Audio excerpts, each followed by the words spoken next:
Un degré de conscience avec Emma Aziza. Bonjour Emma. Bonjour Laurent. Experte en hydrologie, spécialiste de l'adaptation de nos sociétés au bouleversement climatique. On vous a beaucoup parlé sur France Info de ces 4 communes des Pyrénées-Orientales privées d'eau potable à cause de la sécheresse qui est déjà en cours dans la zone et pas seulement, on va y revenir. D'abord, pourquoi les Pyrénées-Orientales se retrouvent dans cette situation? Alors pourquoi? Parce que en fait, on a des sécheresses marquées depuis 2017. 2017, 2018, 2019 et 2020 ont été des années de sécheresse historique, à chaque fois avec un scénario totalement différent.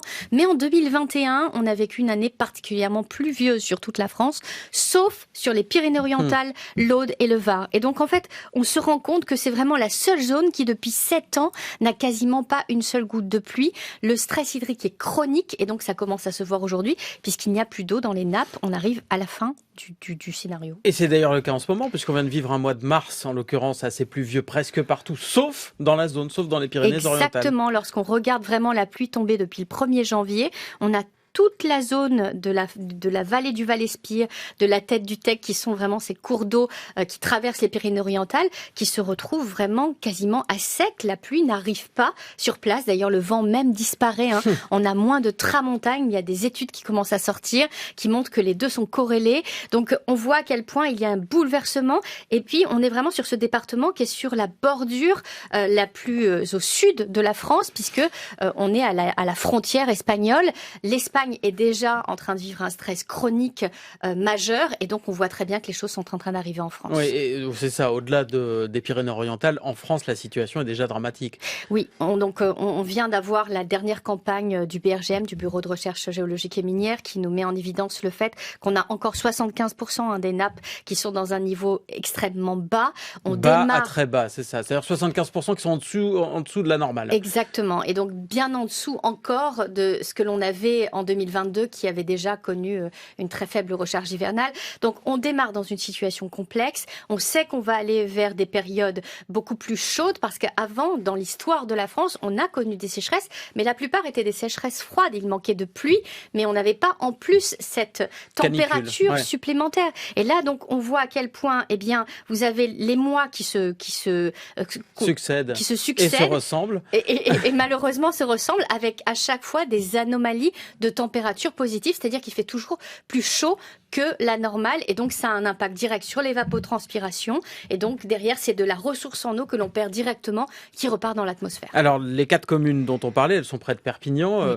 Elles n'ont donc plus d'eau dans leur nappe phréatique, c'est ça? Non. On est arrivé au bout de la nappe phréatique. Exactement, en fait le niveau d'eau est à 30 cm au-dessus du forage. Au-dessus du fond. Donc, il vaut mieux quand même éviter d'aller chercher cette eau. Elle est boueuse, elle est pleine de... Elle est boueuse, elle est pas potable et puis de toutes les façons on arrive à la fin du bal. J'ai envie de dire que là c'est vraiment le scénario le plus extrême qu'on puisse avoir. Ça me rappelle un petit peu ce que l'on peut vivre en Inde lorsque l'on va piocher de l'eau aujourd'hui jusqu'à moins 500 mètres de profondeur. Eh bien on y retrouve de l'arsenic qui est naturel mais que l'on retrouve justement en fond de forage et qui est derrière la première cause de mortalité mondiale. Donc on sait à quel point eh bien ce sont des éléments qui rendent l'eau absolument pas potable.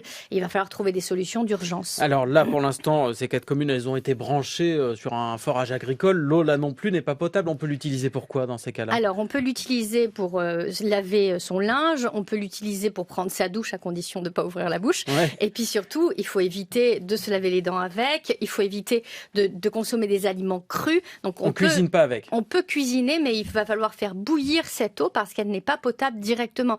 Donc on a vraiment un vrai problème. Cette eau de boisson, c'est 1% de la consommation humaine de l'eau. Donc on voit à quel point c'est infime, mais en réalité, c'est ce qui nous reste, nous, pour rester en vie. Donc c'est essentiel et c'est sur tous les autres postes de consommation qu'il va falloir agir en urgence. Est-ce qu'on a justement des solutions, Emma Aziza? On aime bien, dans un degré de conscience, essayer de trouver ou d'apporter des solutions. Exactement. Alors bien sûr, il existe des solutions. On en a déjà parlé à l'échelle individuelle, dans nos robinets, dans nos toilettes, dans nos douches. Et ça, il va falloir le mettre en œuvre de manière majeure. Avec les mousseurs, par exemple, réducteurs de débit. En fait, on est capable de réduire jusqu'à 80% du débit tout en ayant le même sentiment de consommation d'eau. Donc, de toutes les façons, ça, c'est des solutions qu'il va falloir falloir mettre en œuvre partout. Par contre, il faut aller beaucoup plus loin parce que ça, ce n'est rien au regard des utilisateurs de la ressource en eau qui d'ailleurs se révèlent aujourd'hui. On a beaucoup parlé de la question de l'agriculture, mais on a aussi localement, pour la première fois, des piscines qui vont être interdites puisque la ville d'Elne a mis en place... À côté de Perpignan, ouais. Exactement, donc toujours dans les Pyrénées-Orientales,